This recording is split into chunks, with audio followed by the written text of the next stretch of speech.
In this bonus episode of Fictional Hangover, we talk about sniffing a panda. Not séancing where you shit, trapping teens, murdering them, and then having some cheese in our discussion of Good Girls Die First with Kathryn Foxfield.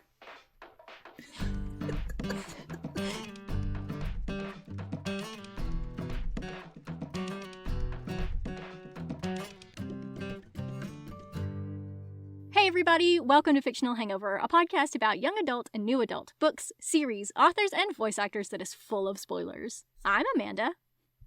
And I'm Claire, and today we're going to talk to Kathryn Foxfield, author of Good Girls Die First. Enjoy!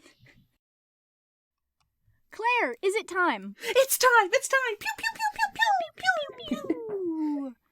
It is time for Would You Rather, and I don't know if anyone else heard that, but I heard someone else in the background. Was it whispers? Shit. We can only hope that it's whispers. I mean, he's hot. Especially if it's our fan cast of Nicholas Hoult. Yes. That's really good. Yeah. Ooh, we love Nicholas Hoult. So, if you're wondering who that extra voice is, listeners, it's author Kathryn Foxfield. Yay! We're so excited. We're so excited. We didn't know if we would get to talk to you or not, so we didn't include it on any of our promo material, so it's going to be a surprise for everyone. Love a surprise interview. I know, yay! Oh, so, are you ready for Would You Rather? Yes, I am. Fantastic. Okay. On social media, we asked, would you rather get lost in a mirror maze or in a creepy underground tunnel? On Facebook, it was a creepy underground tunnel.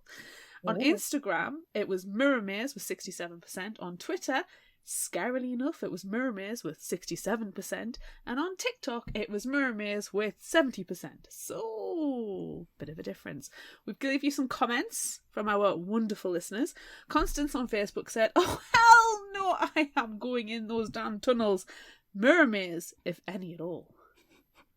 Bree on Facebook said creepy underground tunnels equals potential cave-in, being trapped forever without food or water or an exit, claustrophobia. Mirror maze equals a headache, but easily fixed with smashing and risking lots of bad luck and tiny cuts.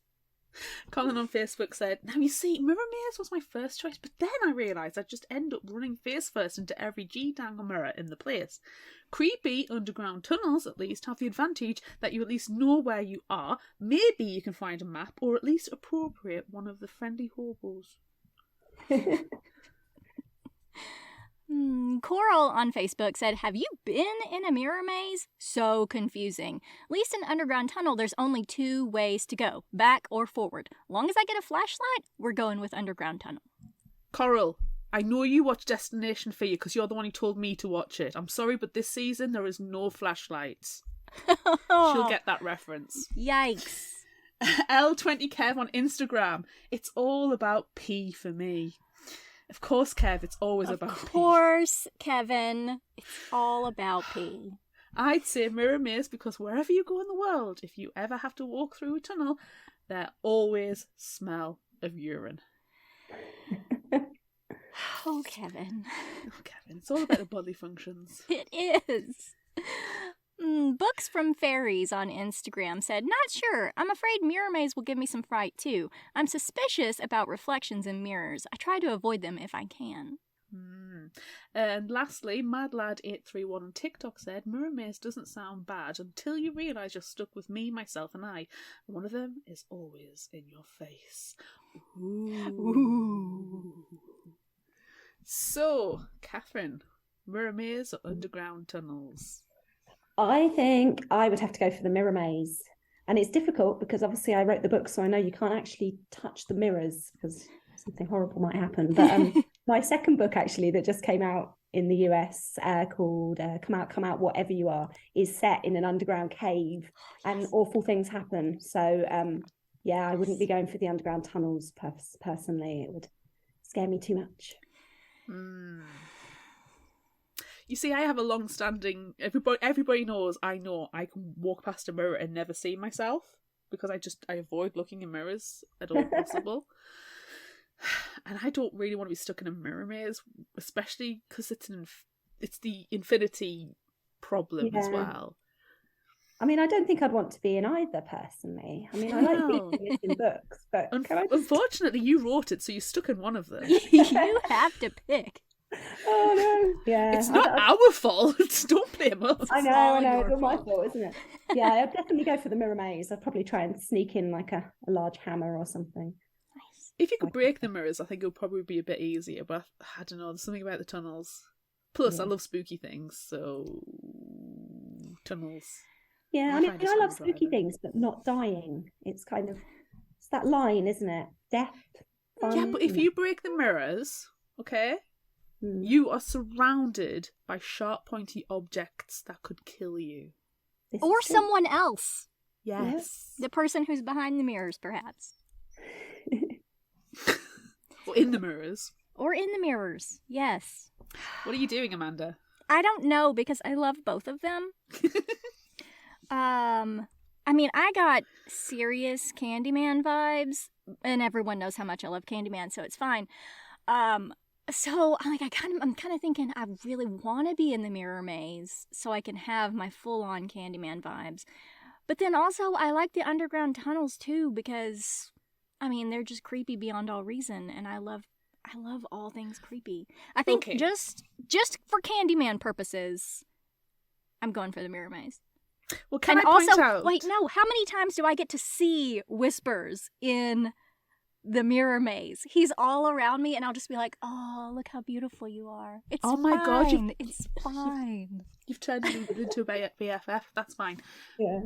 Remember, we're the lords and masters of all that we survey when we do Would You Rather, so you can twist it to however you want. So my proposal to you is, I haunt the tunnels because, dang, I want to do that. That's a life goal. Mm-hmm. You can live your best Candyman life and haunt the mirrors, and then we've both got what we want. Okay, I like that. I thought There's you were nothing in the question that says we have to be the victim. That's true.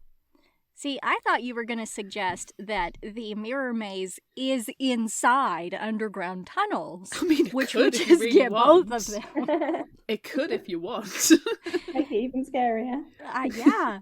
As long as I don't fall down a hole in the underground tunnels, that's fine. I'm taking a thigh bone from Bulbo the Magnificent and using it as a stick to prod the ground to check. He doesn't need it anymore. No, he's used that now. He's ex-magnificent. Yeah. Oh, bless him. All right, next question. Would you rather smell Livia's smelly coat or Jolie's scuzzy, exceptionally used panda suit? This is end of the book panda suit. Yeah. Oh God, right at the end, okay. Well, I mean, it would have to depend whether they were actually wearing them. And are they alive? Yeah. I kind of feel like if you tried to sniff Jolie, she would probably punch you in the face. I can't see that going down well. She'd be like, what are you doing? Why are you sniffing me? Get away from me, and chuck your hair. So I feel that would actually be the better smelling option, but also the more dangerous. Whereas sniffing a panda. Livia's coat, I've kind of known people with coats like that. I don't know. I used to commute on the London Underground a lot, and I'm right at the right height for when I'm standing there. I'm armpit level with all the men in suit jackets who've never laundered them. And so that smell, I can just almost taste it. And yeah. It is thick. It's bitty. Almost gritty. Yeah. There was somebody like the other day on public transport. Yeah, it's not nice. People should have to wash if they go on public transport. I feel like that's kind of... You're asking for way too much. I know, maybe I should just way too much. Deal with it. I don't go on the underground anymore, so I'm much happier with my choices. The underground does have this like miasma of smell that as you're going down the escalators, kind of the heat of the underground hits you, and then the smell hits you, and then you're like, oh, you can feel it. No, it's making me sick just thinking about it. See, I'm going to go with the panda suit. I think it would smell better. It's just grimy more than stinky, I'd say. You're going to risk the face punch. Yeah, I am. I'm going to have to do that. And I quite like that character. I think she's really fun, and she's one of my favourites. I mean, obviously she's a nightmare, but I think she's nice, hot. Yeah, I'm going to risk Jolie's panda suit as well. But I might actually just ask her, can I sniff a panda? She'd probably quite like that. She'll probably quite like it. Livia's coat is going to stink of sweat and probably urine. And that's... No, too much. It's too much. Yeah, she likes a lot of drugs. And drugs don't smell good. So I'm going to join you guys and go with the face punch panda suit. You could also put on like a onesie of an animal and then you could have like a fight. Yeah, I've got a nice bumblebee onesie. Bumblebee versus panda. I think that could be good. Yeah. That's a pay-per-view in the making. It really is. It really, really is. Bumblebee versus panda in the greatest sniffing fight. I'm going to write that book next, I think. Please Yes. do. People in animal suits fighting. I think that's a really good idea. Next question. Would you rather see whispers in full terror mode or see the ghost of one of your friends? Ooh, that's quite a hard one, isn't it? I mean, Whispers is hot, and Yes. I would like to meet him, but I'm also very aware he would probably kill me. I'd feel like a ghost of one of my friends is sort of straying into sort of actual real heartbreak territory. I think, yeah, I kind of like my books to be a bit unbelievable and over the top and a bit silly. So I think I'd have to go with Whispers. I think I could win him round. I really do. I think we could be mates. It's only if you've got something to feel guilty about that he's like properly interested. Yeah, that's true actually. I think I'd just be quite boring to him because I'm not much of a rule breaker. So yeah, I don't think he'd want me. Yeah. I'm not sure, Amanda. Give me your reasoning so I can steal it. Like, what to say? Like, why are you even asking me? Everyone knows how I feel about whispers. It's fine. And creepy, terrifying things. That's me. That is me in a nutshell. So yeah, I just want to hang out with whispers all the time, no matter what he looks like. Are his teeth scary? Even better. Yeah, that's all I want. Cracked, aren't they? Yep, that's all I want in life. A man with cracked teeth and big mouth. Yeah. I'm in love. I'm stuck between a monster and a ghost. We both know my feelings on monsters and ghosts. I know. I freaking love them. I know. I don't know if I want to see a ghost of my friend, though. You don't ghost hunt in your own territory. You don't. First rule of ghost hunting, do not ghost hunt in your own house. But, like, what if you're doing a seance? Because then You don't do you it in want your to talk house. to them. You don't, unless you really, if you're willing to open yourself up to potential attachments from negative entities, then fine.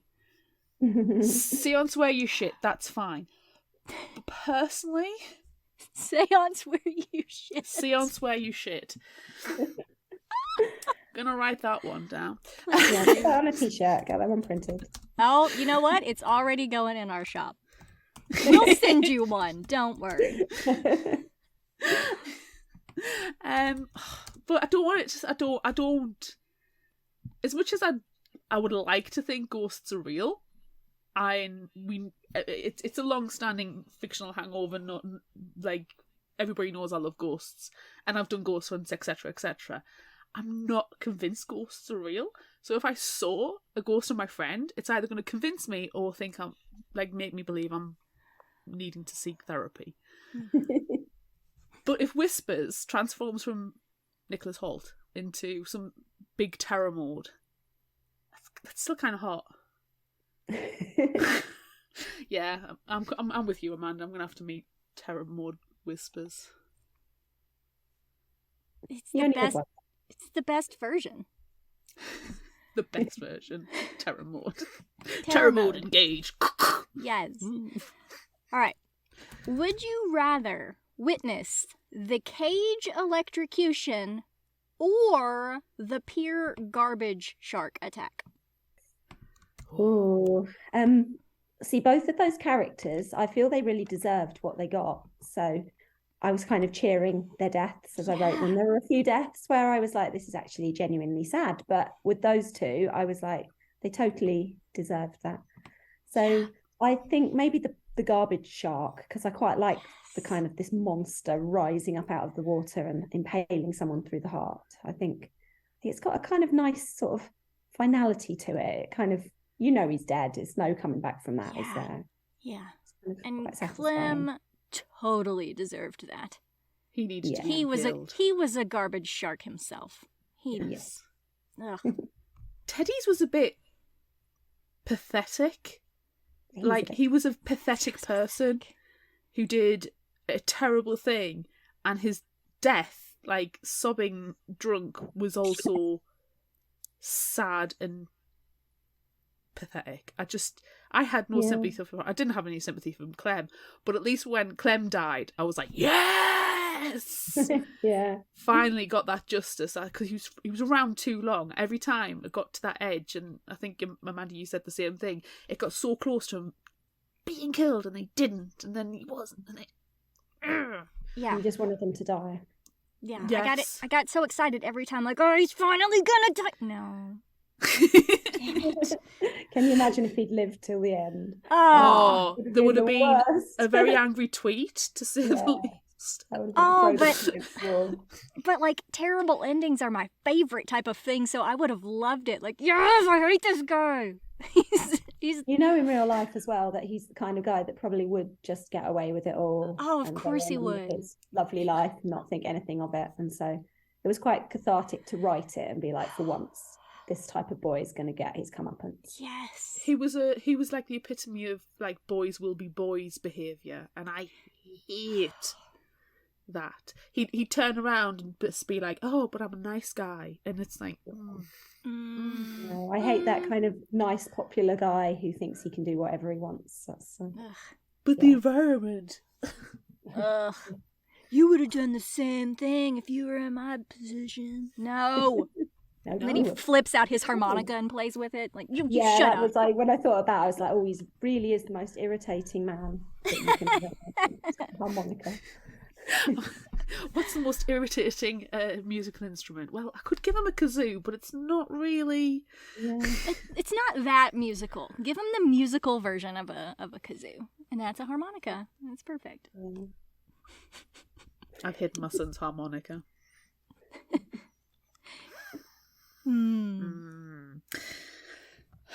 Right. Oh, are we on the last question? We are. We are on the last Would You Rather. Would you rather confess your secret or kill to keep your secret? Confess or kill? Confess or kill? I'm a bit of a wuss, and so I would just confess. I'm not a very good rule breaker, and I think part of the reason I write books is I get to kind of live these other lives that I definitely wouldn't in real life. And I mean, I love the idea of being that unrepentant, evil person who's like, I've done bad things, I don't care, you can't make me confess. And I love that kind of character, but I know I'm a massive wuss, so I would just go, yeah, I did it, I'm sorry, I'm so sorry. But I wouldn't have done anything that bad to start with, that's the thing. I'm quite a coward. The thing is, though, I mean, if you're saying that you would do it and you wouldn't feel like you wouldn't care, then Whispers isn't going to be interested because you've got no guilt about it. That's the loophole. You're a sociopath. You get away with it. That's true, actually, yeah. that's the way forward, I guess. Become a sociopath. That's the only way. That's the only way you can win. Life goal. Sociopath. Jeez.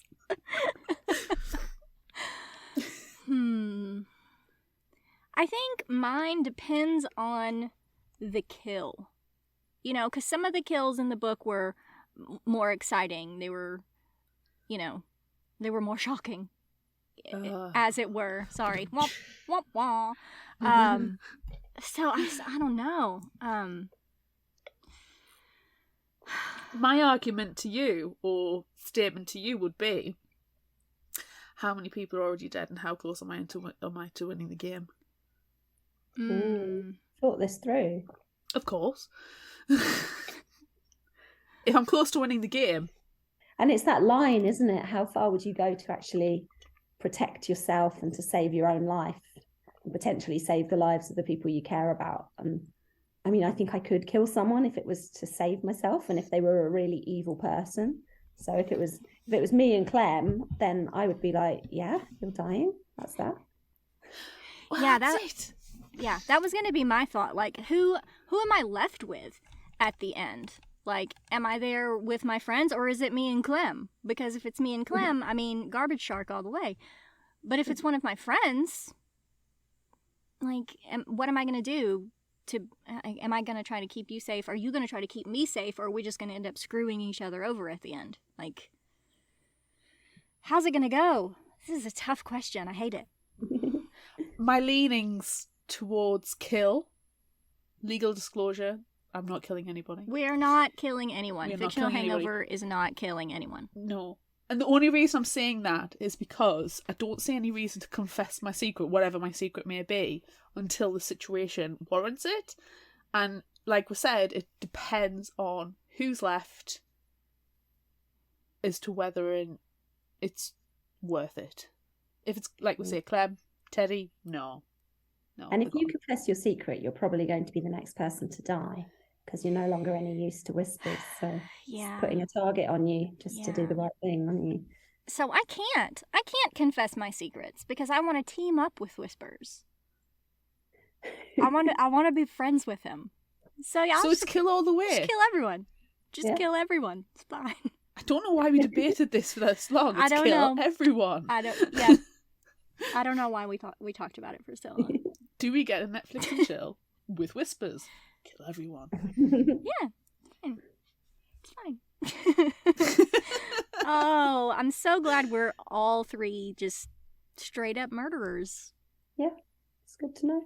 It's good to know. But some people deserve a slap, and that slap lands them into the sea where there's sharp, pointy rocks and a garbage shark. Yeah. I mean, I deliberately wrote all the characters in this book to be awful people. So some of them turned out more awful than others. But I feel like I wanted it to feel like when they died, yes, they deserved that rather than... I literally messaged Amanda because I read it first. I went, I hate everyone and I can't wait for them to die. And it's going to be glorious when it happens.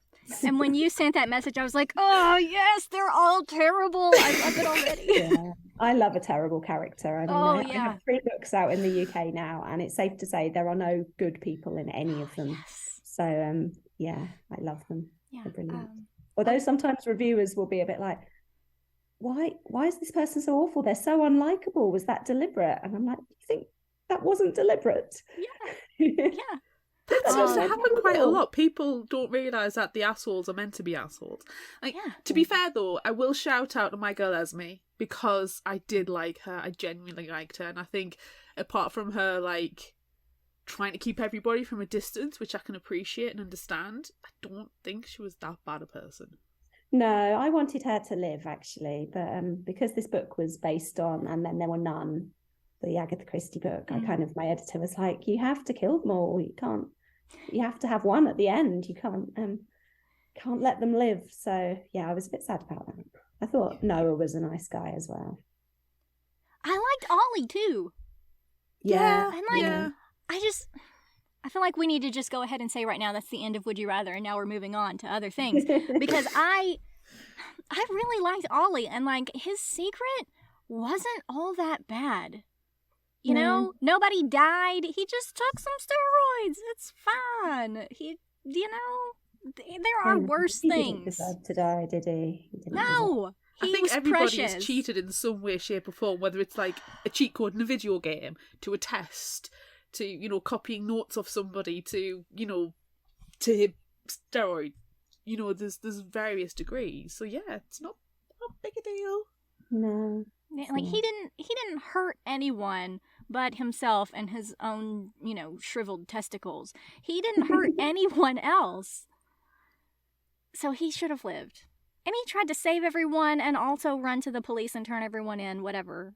Forget that part. But sort of a macho kind of hero, wasn't he? And then he died. Wah, wah, wah. But Noah as well. I mean, he wasn't responsible for Alfred's death.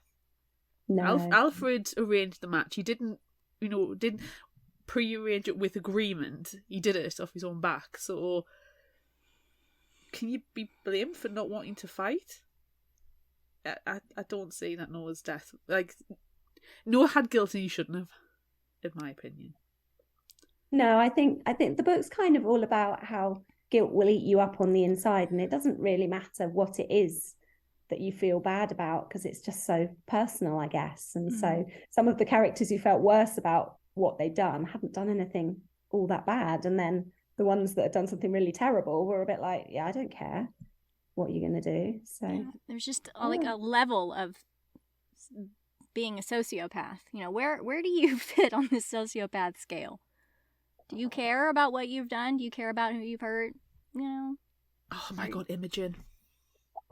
Oh, she was awful. Yeah. Yeah, she was terrible. Rage about Imogen. Constant rage about her. I wanted to reach into the book and slap her. Good. I'm glad that was the plan. Oh, she was she's the horrible, worst. wasn't she? Yeah, I think she's actually one of my least favourite characters, just because she was so mean and thought she was a good person. That's the worst kind of person, too. Who steals a dead woman's coat? Yeah. It wasn't even that nice a coat, actually, was it? No, it was from the Lost and Found. It's like... Yeah. We didn't really have too much of a chance to get to know Scarlett to like really form an opinion. You just kind of like... She doesn't seem nice. She's obviously, you know, she confessed so quickly. And that just, for me, just says how much of a weak person that she is.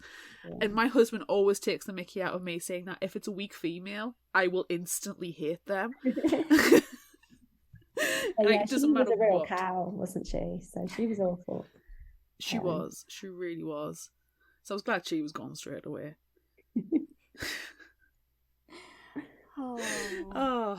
It was very inventive deaths as well. Yes, yeah. I loved all of the deaths. And there are so many of them. Like, so good. So which one was the most, like, satisfying to write? I think probably Clem's, just because he deserved it. He was kind of lining himself up to get away with everything. And so it was quite nice that Jolie was nearly going to kill him, and then she held herself back, and it was kind of like, oh, you should have killed him. But then Whispers is like, no, I'm going to take you out if no one else is going to, because I don't like you.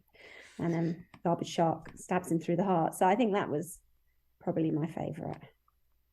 Do you think you will know Whispers? Did he have particular favourites?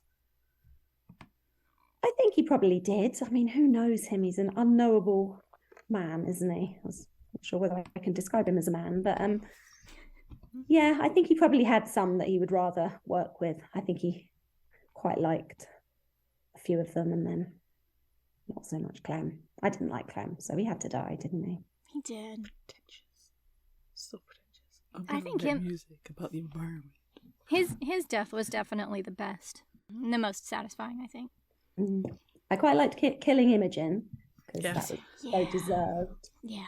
So. I like obviously I'm imagining you did it on purpose, that she died the same way that Rachel did. Yeah. It's meant to be a bit of poetic justice there. Yeah. But bullies are the worst, I think. Oh, yeah. Chuck them off a building.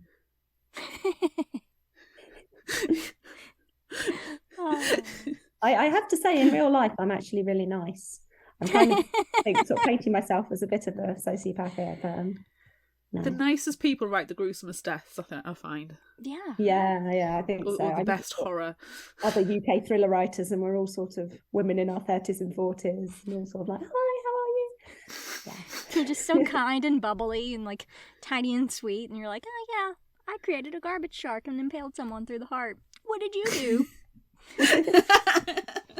I know, my writer's Discord is always funny, because it's like, I'll be saying, oh, I just electrocuted someone today, and someone else is like, oh, I hanged someone from a tree.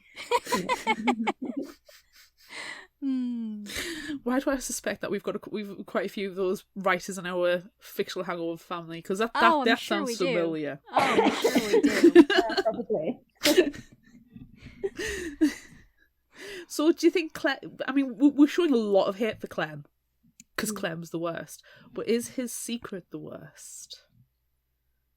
I think it is, because I have a real thing for boys and sort of toxic masculinity and all of that sort of thing. And date rape is one of my kind of things that it's an unforgivable line, I guess. And a lot of the other characters, I felt the things they did, even if they hurt someone, you could forgive them. You could kind of see why they'd made that choice. Whereas with him, I was like, no, there's no coming back from that. You're a bad man. So yeah, you're garbage forever, and so you get garbage sharked. That's fine. Yeah. Like, only that happened in real life. If only garbage sharks were real. They just jump out anytime you're next to a pond. I'm coming to get you. Oh, ghost shark all over again, but garbage sharks. All you do, you're just putting some you're recycling away. You know, you're trying to think about the environment. Garbage shark. That would be great. Yeah, I feel like his. I think his secret was the worst, and he was the worst person, and he had the best/worst death. But like, I kind of felt bad for Ollie, even though he was gonna go and run away and actually not save them all and turn them all in. But I felt bad for him, and like Ava watching Rachel as she plummets to her death. Like, what could she have done? Really? She watched it for half an hour. She could have gone on top of the building. Yeah, she and made a very bad choice there. I don't know you, but can I hold your hand and take a step back? And is this okay, fine. She could have done something. Jeez. I mean, it's that thing, isn't it, where people film awful events, and I always wonder, why did they film this? Why did they think, oh, I want to get a film of this, rather than actually trying to help? And that doesn't make any sense to me personally. But, bloody TikTok culture. Yeah, these young people with their TikToks. Maybe just like set your camera up to do, auto shots, and just prop it so you get a good angle, and then run up there and try to help. Oh, best of both worlds. Yeah. And then you've got the pictures of you rescuing somebody. Right, then you're the hero. Yeah. I don't think she thought it through, to be honest. I think she just, bless her, I don't think she did much thinking at times, did she? But it's awful. Like, she's standing there taking pictures and bored and wanting somebody to jump off a building. Yeah. To take pictures because she's bored. That's awful. And as much as we're hating as well on Imogen, because Imogen is partly responsible for Rachel being on that ledge and being an absolute garbage person. Mostly responsible, I say. Mostly responsible. Both of them had the opportunity to help save a life, and neither of them took it for their own selfish reasons. So, in different ways, they're just the same kind of selfish person. Same pathetic kind of person. Yeah. I mean, Ollie, his steroid abuse is one thing, and I think it's like minor compared to others. Teddy killing a person, no, dude. You don't drink and drive. You don't drink and drive and murder someone. No. So, but he wasn't too bothered about it, was he? He was a bit like, only because he was drunk, he was bothered. Yeah, he didn't want to go to prison. That was what he was worried about. Didn't actually care that he killed someone. No. That's because he knows he'd be someone's bitch. Daddy would probably pay his way out because boys will be boys. Oh no, not another boys will be boys. It is though. It's like, it is. I mean, to be fair, Amanda, I feel sorry for you in America because it's like every other day it's a boys will be boys situation where some rich white dude gets let off from a crime because they're a boy. Yeah. And they've got the money behind them. With a future and nice parents. Yeah. Ugh. It's Ilmore. Where are all my garbage sharks? You just see you rising up from the sea like a vengeance spirit with all your garbage sharks. I would love to do that. That would be amazing. Yeah, I would love to. And stingrays, stonefish, yeah, pufferfish, pufferfish, some jellyfish. Yeah. All made of garbage. Siphonophores, they're lethal. Mm-hmm. Yeah. And then some anglerfish. Mm-hmm. Because, you know. Because of their teeth. We need them. Yes. I'm picturing this in my head. It's wonderful. Okay, so let's go back and talk about non-murdersome things for a second. I know, but it's carnival stuff, and so it's fun.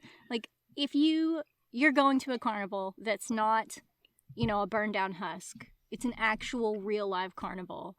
Like, what's your food of choice? What's the first game that you play? What do you do when you go to the carnival? So I get dragged along to a lot of carnivals by my 8-year-old and my 2-year-old. So I'm quite a wuss when it comes to anything that spins really fast because it just makes me sick.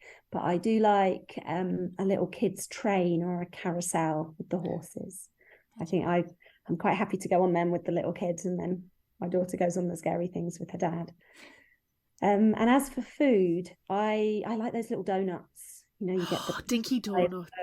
Yeah, in the cinnamon sugar. Yeah, always have them. And if you don't burn your mouth on them on the first one because you can't wait. Yeah. Yeah. I wish we had funnel cake over in this country. I adore funnel cake. What is funnel cake? It's basically donut. Except it's like, instead of it as a donut, it's kind of like caught on a plate, isn't like deep fried as a big flat deep fried thing. Yeah, with powdered sugar on top. Yes. It's delicious. So it's like a giant donut. Very, very delicious. Very, very moreish. Very, very hot. Yeah. It's like a flat, squiggly donut. Yes. I also wish we had corn dogs over in the UK as well. I know. You guys are missing out on all of the enormous, fat, American, delicious carnival foods. It's been nearly 8 years since I had a corn dog. 9 years, sorry. You look good. I had it last time was Las Vegas. My typical go-to is a corn dog. My husband gets the great big turkey legs. Oh, I'm not keen on those. They're huge turkey legs. Is it like a whole turkey leg? Yeah, they're huge. That's a lot of meat. It is. I don't think I want to go on any rides after that. I mean, do you want to ride those rides anyway? Because they're terrifying to me. Like, a carny put them together. The haunted mansions aren't terrifying, like the haunted rides.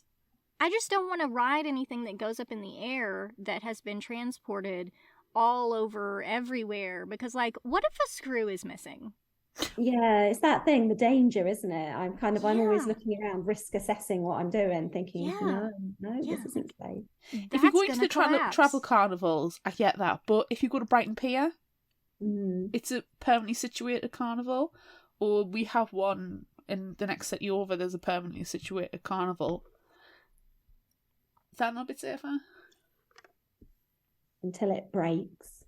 Until it, it gets rusty. Breaks. I always hated the fun houses because they weren't fun. They had those weird step things that kind of go up and down, and the moving platforms, and the tunnels that spin, and I hated those. Always. My daughter goes on those. I like to stand outside and watch the mums go on with their really little kids, thinking, "What are you doing?" Trying to watch them climb up those steps, carrying a 2-year-old under one arm. It gives me like a sort of little laugh. No, I'd rather play like the hook a duck game or the one. They're all rigged, and the fluffy toys or whatever, they're always nasty, cheap things. But I always feel like there's a bit more satisfaction with those, like, or getting one of the ball and walloping it and dig the holes, and depending on how you score, get what prize you get. It's a bit safer as well. The ones where you throw darts at balloons too, like that's hard to rig. It's hard to rig that. I mean, you could probably bend the feathers on the darts to make them go wonky, but that one doesn't seem like you could cheat at it too much. No, and there's the basketball hoop ones as well. Yeah. But the basketball hoop ones, they squeeze the hoops, so the ball doesn't go in as easy. I like the ones where where was this? I think this one was actually, we went to Circus and went to the carnival thing at the top of there in Las Vegas. I was pregnant, so I couldn't really go to the alcohol places, and I wasn't. But Las Vegas is boring to me. I'm not a Las Vegas person. But we went to the carnival thing in Circus, and they had like a horse racing one where you had to like punch the thing down. Yeah. So somebody's always going to win because it's just a for fun thing. I like that one, and there was one where scary ass clowns where you had to shoot the water into this clown's mouth and blow the balloon up, and the first person who popped the balloon, they won. So it's just like tokens, and you just swap the tokens for sweets. And I got so many milk duds, and that was not all I ever won. So I'm not going any rides. I'll go on those though. Play with those. But the question is, if you got an invite, like the characters did, would you actually go to this carnival? I mean, I'm an adult and I have a little bit of common sense, so no. I mean, I love writing about characters who make these awful decisions and who can kind of be blackmailed into doing stuff. But the whole time I'm writing them, I'm thinking, you could fix this just by not turning on your friends and finding a sensible way out. You solve this so easily, but you're just going to fight everyone else and kill everyone else and then wonder why you die, and it's not very sensible. So no, I wouldn't. I'd just rip it up with that. Do you feel like, because you've got older, you're like, communication is key? Like, it's a big thing on Fictional Hangover when people start actually communicating. We're like, oh, this is amazing, oh my god. It's like, if you just had one conversation, you wouldn't end up a murderer. Yeah, I mean that's what I like in books though, the characters who make the really stupid decisions. And I'm always reading them thinking, if you just talked about this to someone, you could solve this. You don't need to be scared. But no, they don't. That's what makes it fun, isn't it? So. I think I would probably go so far as the gate and go, no. Doesn't look safe. It doesn't look safe. Like, the first hurdle is I wouldn't be able to climb over the gate. Yeah. That's true, actually. I'd struggle with that. I'd probably go early to scope the place out just to see, like, if I can find out who the quote-unquote blackmailer is. Yeah. Like, just take a picnic, you know. Yeah, watch out for him, see if you can see him. Yeah. Yeah, I think the first thing I would do would be to let someone know that I'm going. Like, hey, I got this creepy as shit, clearly, obviously blackmail invitation in the mail, and it's like at this derelict carnival. So I'm just gonna let you know that I'm going to the derelict carnival. You know, if I don't come back, can you try to find me, please? Because not a one of them did that. Would any of your friends let you go though if you said that to them? They'll be like, yeah, okay, see you tomorrow. Yeah, sure. They're not trying to fine. stop you. Nah, you know, they probably would not. Or they would try to come with. Yeah. And like try to, you know, solve the mystery. But that I mean, we talked about this when we were discussing it, Amanda. Like, nobody once says, oh, my mum or dad will be worried about where I am. Not one of them. Not a single one. So obviously the parents don't give a shit about them. But, you know, do they really deserve that? They're all the garbage people. They are. The parents are probably happy to wash their hands of them. That's the thing when you're writing books about like horrors. You kind of have to give everyone a bit of a rubbish home life to sort of explain why they don't just say, Mum, I'm having a really hard time. Someone's trying to blackmail me. Like the rest of us. What did you do? Well, I murdered a guy. Got drunk. I feel like the mistakes have been made many years before the point when these blackmail invitations arrive on their front door. Yeah. The other thing I thought was quite funny is not one of them says once, I'm hungry. Yeah. All they do is drink alcohol, and not once did any of them go, you know what? I could really murder like a glass of water or a cup of tea or, you know, a sandwich.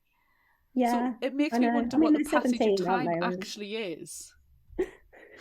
Yeah, I think it's all a bit magic-y, isn't it? So I sort of get away with the whole... Yeah, and like time is passing in unknowable ways. So really, like, they've probably been there at, like, with active brains for, I don't know, like 8 hours. You don't have to. You can get by with not eating. You can, but I will crave a bacon butty during that time, and probably point out, you know what, I could really murder a cheese sandwich. But I would be complaining about being hungry. Especially with the amount of alcohol that they've consumed. If I even have one alcoholic beverage, I'm straight away going, you know what, I really want some cheese. Yeah, cheese. Cheese is amazing. It's amazing. My second book just was full of jokes about cheese because I wrote it when I was pregnant and I was hungry all the time. And it was the big sort of debate I had with my editor when it came to actually fixing this book. She's like, look, the cheese has to go. No. No. And I was like, the cheese. So, yeah, if you ever read that one, just imagine it, but with a lot of cheese. I'm very excited. Yes. I've got it on my shelf somewhere. It is there. Yeah, no. I when I was pregnant, if I didn't have cheese by 10 o'clock on a morning, there was kicking off. Literal kicking off. And even to this day, I'm still like, cheese. This is making me hungry now. I really can go for some cheese. Let's have a cheese break. Let's have a cheese break, everyone. How often do I text you, Amanda, and say after we've recorded, I really want a cheese toasty? Almost every time. Cheese toasty. You know, I've really got into fries with melted cheese on them. Cheesy fries. Dirty fries. Yeah. Yes. Oh, that sounds delightful. I'm hungry. I haven't had any lunch. I'm hungry. That's amazing. Anywho, we need to talk about Nicholas Hoult for a moment. Well, obviously, we need to talk about Nicholas Hoult and how we fan casted him. It's very important. Yes. That's such a good call. I'd never thought of that. I'm never very good at thinking about who I would want to play my characters because I have an image in my head. But he would be perfect, wouldn't he? He's kind of the right amount of sexy, but also a little bit weird. Yeah. Yes. A little bit weird. Yeah. But we absolutely adore him. And we've been talking about him a lot this week, so that's helped. But one of the reasons we picked this book this month is because of our book club theme, and it's Netflix Call Us. Because we can see this as a really fun adaptation. So you say you're terrible at fan casting, but can you think of anybody, or was there anybody you had in mind that you pictured while you were writing the book? No, I don't think there was anyone specific that I kind of imagined for any of them. I did try once to sort of come up with people, and I'm just so bad at it because I don't know who a lot of the actors and actresses are. And so I'll pick people who are in their 30s. And that's how I feel too. Younger. Like, I don't know any teen actors. All of my teen actors are in their 30s. Because that's how it was when I was a kid. You know, everybody on Saved by the Bell was at least 35. At least. So. Yes, but you could say I'm picturing X, and if they were of appropriate age, somebody like this at appropriate age, I would fan cast. Now, see, because then I just first go with Whispers and then Nicholas Hoult, and then I'm gone for the rest of the discussion because I'm just daydreaming. You've gone into the mirror. I have. I would go through that mirror. Hang out with Nicholas Hoult. We've lost that. I know, it's gone. Gone. Okay, so if you can't think of anybody other than Nicholas Hoult, because obviously he's the best choice. Have there been any recent book to movie or TV adaptations that you liked? It doesn't necessarily have to be horror, but are there any other ones that you... So, I mean, I really love an Agatha Christie adaptation. That will always be my favourite, just because I read the books when I was a kid and they haven't always aged brilliantly, but there's something about when they're adapted for TV that I just love the collection of just awful characters. And the adaptation of And Then There Were None was one of my favourites. Yes. A big reason why I wrote this book, because I was like, I want to have a YA book that feels like that, with all of these awful people trapped together and killing each other, basically, for stupid reasons. So that one would be one of my favourites. I wasn't a big fan of the last one. Was the Death on the Nile was the most recent Agatha Christie. I didn't really like that. Yeah. I think it was too much about Poirot, personally, but... Yeah, it didn't really work for me. He was never my favourite of the kind of... It's not David Suchet. I felt like that one was, too sexy. It was too... it was too much for me. Yeah. I Give me was talking to my murders. mum I don't- about it, and she it was the moustache that bothered her. She doesn't mind the huge moustache, but what she couldn't resolve herself to was that when he got scarred, it's just this massive scar across his face. But then when he has the moustache, it's obvious he doesn't have any scarring, and then he loses Yeah. it, and it's back. She's like, no, didn't work for You me. needed at least a little hint of it, didn't you? Yeah, I didn't really like that whole backstory for him. It was a bit much. But I don't feel like he needs a tragic backstory. I just like him there to solve the crimes. But, yes, I'm trying to think of other adaptations I've liked. It's not horror at all, but what was the To All the Boys I've Loved, or what was that? Oh yeah, those were Years cute. ago. Yeah, we talked about the first one of those on the podcast. In the bike scene. Yes, she gets on her bike and rides it 3 feet down her sidewalk to her front door and then gets off. Like, what was the point of that? That was silly. I normally, when I watch adaptations, I don't love them as much as I loved the original book, Yeah. because I was really excited for the Karen McManus series, and it was Mhm. okay. I quite enjoyed it. And Yeah. I liked Panic as well, but again, I'm a bit take it or leave it. I think I'd rather read the book personally. So it's rare that I see something that I think is better on TV than in a book. I think the only thing that I've ever liked better is Twilight. Did you like the book? Were you a Twilight fan when it Yes. Well, you're asking. Yes. Yes. It's our vampire book club was on? choice. We are starting it this month.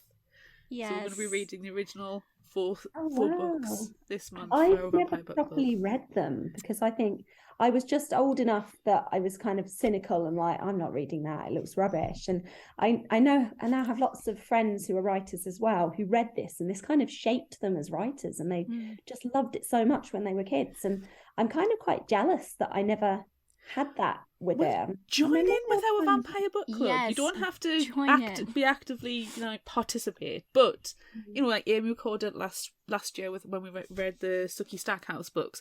So the last episode of every month is our vampire book club book, and we're covering Twilight this month and for the next 4 months. So you can just listen to the episode. You can join the book club if you really meeting if you want, or go to Fictional Hangover on Facebook. We have our book club there, and you can join a discussion there. So it's a good chance to read it and then It is. laugh along with us as we swoon over some bits, ridicule other bits. I can't One of wait our for it. our superfan Annie, who's never read it, and she describes herself as a woman of a certain age, and she's very much looking forward to reading it. So yeah, it's going to be good. I think if you don't take it too seriously, it looks like it could be a lot of fun. Oh, definitely. That's precisely what you need to do. Yep. I read them. I was just starting out as a librarian when they were coming out. So, and like my focus in school was teen services, and well, I love vampires. So I was like, yeah, I'll read these and tell everyone what they're about. And I was secretly like, I love this so much. So yeah, my husband and I dressed up a couple of times to go to the movies at midnight.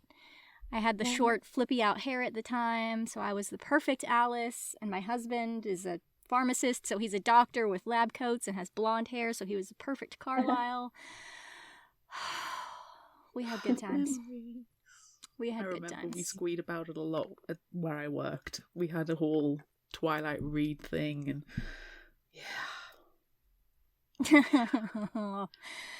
Oh.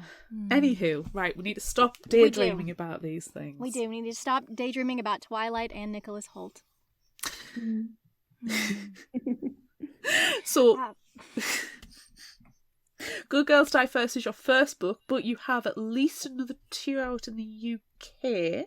Do you want to shout out about them?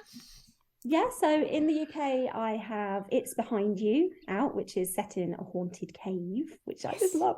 It's just my favourite thing, a haunted cave. I go and visit them whenever I can. Well, they're never actually haunted, but I go and visit a cave whenever I can. And that just came out in America as Come Out, Whatever You Are. And I love that new name. And then recently in the UK, I also have Tag Your Dead, which is about a reality sort of TV, live streamed game of tag set in London. That's fun. With ghosts and video games. And, yeah, it's very silly, but a lot of fun. Perfect. Yeah. And is there anything coming out that you can tell us about? Hopefully I'll have one coming out either in the summer or around Halloween in the UK. So yeah, that's a similar sort of group of awful people trapped together. Who will survive, who won't survive, sort of thing. I have a brand and I stick to that brand, I think. So yeah, teenagers killing each other. More of the same. I love it. Lots of murder. I know, my editor's always like, got to make sure enough people die. Kill some more people. So, yeah. I wonder what your body count is. Oh yeah, I think Good Girls Die First is the one with the most deaths in it. I think the rest of them are sort of around 5 per book. Only. I mean, I think this is the challenge, Claire, because obviously we're going to have to invite you back a million more times and you're just going to have to deal with it. But we'll just keep a tally going in the background. We'll keep up with your death counts for you. Yes. I kind of had an idea for a book where a YA writer gets haunted by all the people she's killed in a book. That's amazing. That would be so good. I mean, not seriously going to write it, but I was sort of thinking how if all the characters I'd murdered all turned up, like, mate, what's going on? Oh, that's so perfect. I love it. Well, I think we've kept you long enough, so we will let you go. But can you share with everyone where they can find you online so they can all begin to stalk you as much as we are? Yeah, so I'm mostly on Twitter at the moment and Instagram a little bit as Kathryn Foxfield. I can't remember what my own Twitter handle is now. You think, see, I should prepare for these things. I'm going to look in my book and see if it's written down. I think it's Kathryn Foxfield. Let's go with that. At Kathryn Foxfield. All right. Yeah, I was just like trying to pull up Twitter, like where can I get to that shows it fast enough? Yes, at Kathryn Foxfield. That's where you are. That's what you are on Twitter. I'm glad I got that one right. So yeah, I'm not hugely active on social media, but I'm around sometimes. Always busy writing, so I don't get time for... Well, good. Yeah, that's what we need. That's what we need you to do. We need you to write more books. And more murders, and then come on our show and talk about them. Yeah, I'd love to. It's been so cool coming on. So thank you very much. Yes. Thanks so much for joining us. Now I need to go and buy your one that just came out here. See, now I'm going to have to demand that you send me a copy of that one as well, so I have both copies. Right. Yes. Because I have the UK and the US. Good Girls Die First. You had the US one. I was like, where are you based? Yeah, that's... I quite like the cover of the US one of Good Girls, but a lot of people say it's quite creepy. But, that's why I like it. Yeah, that's why I bought it, I think. I bought multiple copies so I could send one to Claire and one to one of our super fans. And like... We had it sitting on the shelf for so long, like, we've got to get to this book. We've got to talk about this book. We've got to talk about this book. So we finally just made a theme so we could talk about it. Yeah. Yay. I messaged Amanda and said, one day you need to cosplay this book cover. God, and you were like, ooh. Yeah, there's lots of murders. Yes, so many murders. And that's our favorite thing. Cosplay murders. I like meeting like-minded souls. Bit of murder. Cheese and murder. Cheese and murder. Go and commit the murder. Have a nice cheese. It's fine. Oh, I love it. All right, we'll let you let's go go now. And have some cheese now. Yes, Come let's on. have some cheese. Let's go have cheese. Oh, thank you very much. That's so fun. That was amazing.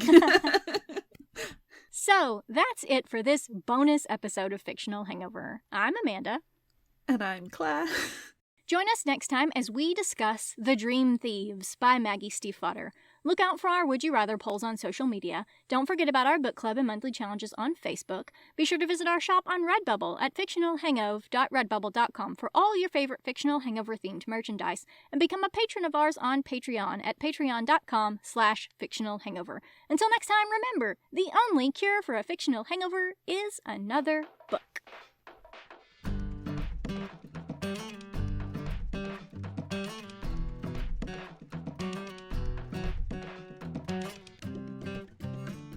You can find us at fictionalhangover.com, follow us on Instagram at fictionalhangover, find us on Facebook at facebook.com/fictionalhangover, and on Twitter at fictionalhangover, no ER.